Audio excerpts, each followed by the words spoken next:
Hello, welcome back to turn 2.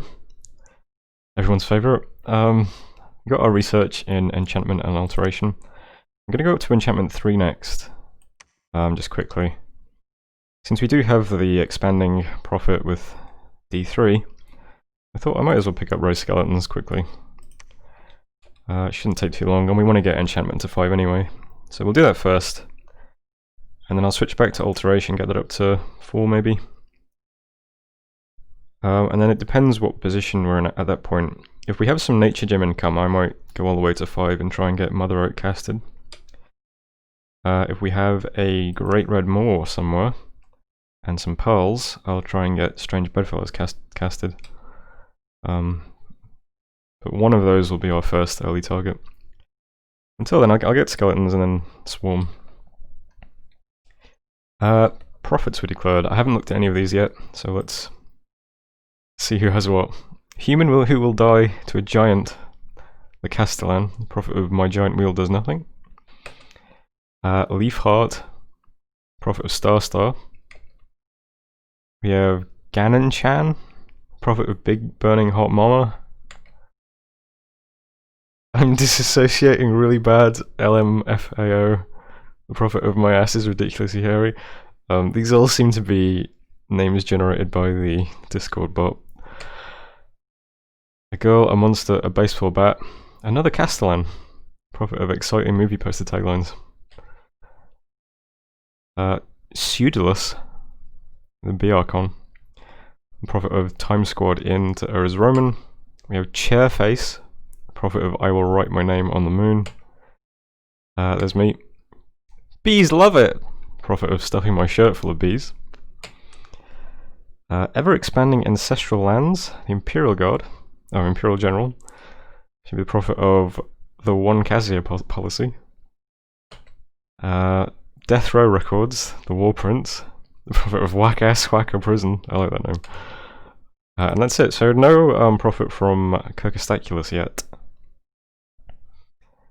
Kirko, of course, have some trouble recruiting commanders on turn 1, since they take 3 commander points as a joke. So maybe she wants to profit one of those guys, I don't know. Let's see. Oh, now that I think about it, this is only turn 2, so that wouldn't matter anyway, would it? Well, either way, we'll wait and see what Kirkostaculus names their profit. So this turn, we did get a Death Assassin, which is quite nice. If it was nature, I would have them rolling out with my starting army to build temples. Since it's death, I'm going to have the assassin go this way into this farmland. This is 115 income farmland. It's quite nice for us because we're not going to have much income sooner rather than later. So nice to pick up some high income provinces early on. This also looks like it might be doable for the assassin. I've had one of the problems I had is that when I tested this nation, it's an EA nation, but this game is MA, and so I've had to kind of adjust to the slightly harder independence. Expanding with assassins is usually pretty straightforward, as long as you don't hit like a mage or something that can sometimes spoil things. But this looks fairly basic, it's just heavy infantry, militia and archers. So we'll move the assassins here, start assassinating all the commanders, and then try and take the province when there's no one left to command. Once we grab that, we'll try and get these farmlands, try and get this area secured. Meanwhile, my starting army, who have been arranged like this, I left the worms separate just to show. This is the free spawn that we got for this turn. It's possible, it's not likely, but it is possible to get nothing. It's not guaranteed that you free spawn stuff. And when you do free spawn stuff, to begin with, it's just 1d3, I think. So getting 3 worms on turn 2 is pretty nice. They will... Oh, right, this thing. They will join... What am I doing? With the army, because they're better than gardeners. I've got the army set up like this. We've got the commander at the front here. He's just set to Divine Bless, Word of Thorns, and then just 2 spells. We do have a national spell we can cast from turn 1, which is Lesser Red Tangle. This is very, very similar to Tangle Vines. It does entanglement. It's range 25, AoE 3, and it only hits enemy units. So it's quite nice, but it doesn't do any damage or anything, it's just an entangle. So I'll do Smite, and then if I'll let the AI take over at that point, and it can cast whichever spells it'd like to. I think in general Smite might be better, but Tangle Vines would be quite useful against a couple of things. Other than that, the units are just arranged with the melee guys in the front, who are scripted to attack, because I do not want them to use their slings. And then these guys all have sticks and stones. They're going to be set to fire, mostly because they'll just die if they rush in, because they don't have much protection. The worms, meanwhile, are undisciplined, so they're right at the back, so I can't control them. And they do move quite quickly. They have combat speed 15, which is a lot more than these guys and these guys. So they all zip forward across the battlefield. You can see they're up to 7 hit points now from eating corpses. I do not want them to die. I want them to keep eating corpses and grow and grow and grow. These first worms are going to be the first batch that are able to level up the earliest. So, you know, the fewer of these ones die, the better early on. So they can stay right back and rush in as kind of a cavalry charge, hopefully. They're going to attack Old Forest. Reason I'm going this way is I think it would be nice to go through the forests and then to here. Because this area is then kind of cut off, which means these provinces kind of become de facto mine, because no one else would be able to get to them if I just do this. So it's like taking these provinces without taking them. So I'll try and go around and secure this area, and then we can backfill these provinces at our leisure. In theory, of course, it's probably not going to happen that way, but that's the plan for now. So we're going to hit the Burr tribe. Burr tribe aren't too bad. There are 50 of them, so it might go badly, but hopefully it doesn't. Burr tribe just have hatchets and javelins, I think. They do have nature mages though, so maybe that will mess me up. So there's the armies. Assassin's going that way. Main mage is going this way. Recruitment is just some soldiers and another assassin at the moment. I'll do soldiers every turn. We'll try and get up about 10, 15, 20 of them to roll out another army as soon as possible. Some soldiers with some worms will be fine to hit some of these smaller provinces. We'd like to get a temple up in the forest as soon as possible to recruit... oh, I can't show it off. To recruit acolytes, which are my 25 gold leaders. And other than that, not much else to say this turn. You can see that there's lots of thrones nearby. One thing I did notice that I didn't pick up on last turn, because I was looking at my units and going... I was going, why is there like attack and precision and everything so low? And then I realised, oh, capital started in a cave, which is very strange. They're not set to start in a cave. They don't have much of a bias other than to not start on coasts. But the map generator put us in a cave, which is very strange. I wonder if that makes movement in and out of my cap more difficult. I can't remember how caves work. This is a cave but not a mountain. Is that weird or no? So you can get cave mountains, but you can also just get caves. This is just a cave. It's very strange. But yeah. Something I forgot to show were my capital sites. I showed off the Redweed, which hasn't changed this turn. That'll generate a lot of events going forwards, but for now it's just Redweed. We also have Uuodeouda, which gives us a pearl and the Edaedan units. And we also have a secret garden, which has 1 nature gem and the flowerbed church units. So we don't have much gem income to begin with. It's just 2, but that will gradually fix itself as the game progresses, hopefully, depending on how long I survive. Someone did buy Arnard's archers. Shipwreckers are up for sale. How much would they cost us? 300 gold. Yikes. Yeah, so that's everything for this turn.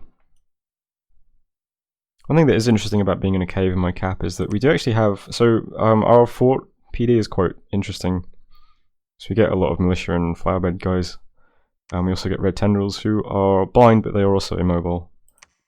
And the tentacles that are also blind, but are not immobile. These guys can teleport around the battlefield. Which is something, I suppose. I mean, that might come in handy at some point. The worms are blind as well. So it's kind of, I mean, if we do get rushed early on and someone fights on our cap, maybe it'll come in handy having a cave cap. Because the fight will be in darkness. I don't know. But maybe that'll be, maybe going over that will be some useful foreshadowing later. Who knows? Anyway, that was turn 2. Thanks for watching, and I'll see you on turn 3. Hello, welcome back to turn 3. We had our first battle. Let's see how it went. We have our soldiers in the front, gardeners and militia slightly behind, worms bringing up the rear, and our prophet is doing a smite, which does nothing. Soldiers are doing okay though.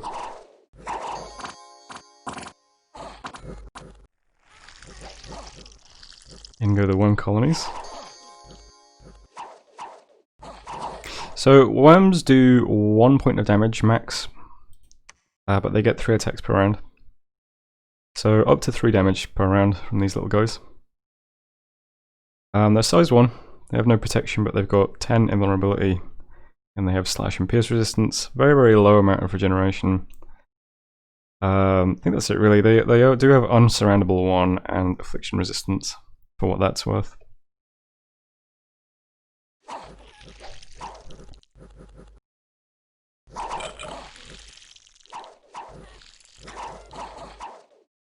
You can see that they also slime things that they bite.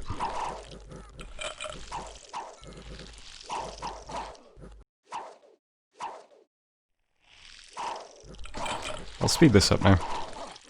Our prophet decides to start casting Raise Dead, or Animate Dead, which is not what I expected. So I might have to explicitly set him to cast something more useful. Either that, or I put everyone on hold for 2 turns and spam skeletons for a bit. But I can't do that with the worms. So that was Old Forest. We lost 3 soldiers, which is unfortunate.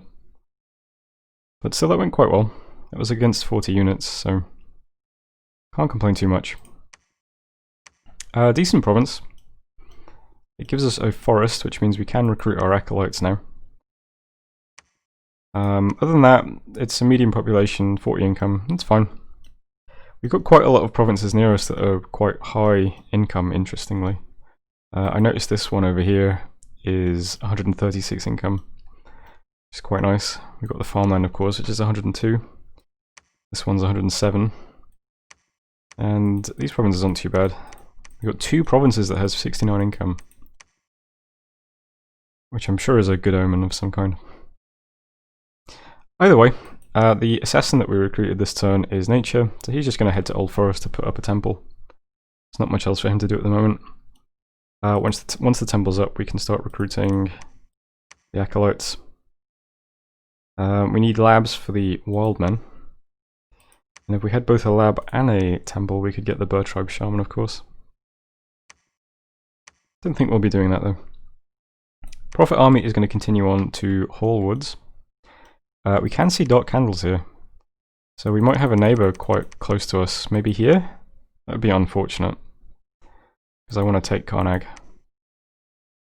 Maybe here. Which would also be unfortunate, because I want to take Robber home. But we'll see. We're going to continue on. Hall Woods is mostly just Lion Tribe. So we'll see how that goes. Over here we have our assassin. Shirtless co-worker Zoom meeting. He has death and he's scripted to cast Animate Skeleton. So he's going to try and assassinate commanders here until we can take the province. And back home recruitment's the same. Get another assassin, a couple more soldiers. We could do even more. We only need 200 gold for the temple, I think. So why not? There are mercenaries up this turn that we could even afford. 60 gold for the Marcata, but we can't really make proper use of them yet anyway, even if we could get them. So I'm going to pass. I think that's it for this turn. So I'll leave it there. Thanks for watching. Oh, one thing I might want to mention is that Kirkistaculus just got her Awake Expanding Pretender killed. So if we bump into Kirkostaculus early on, we should probably rush them, since they don't have their Awake Pretender, which is good to know. Kirkostaculus are fairly weak in the early game. Not quite as weak as they used to be since I gave them the priest spells, but... yeah, that was turn 3. Thanks for watching. I'll see you soon.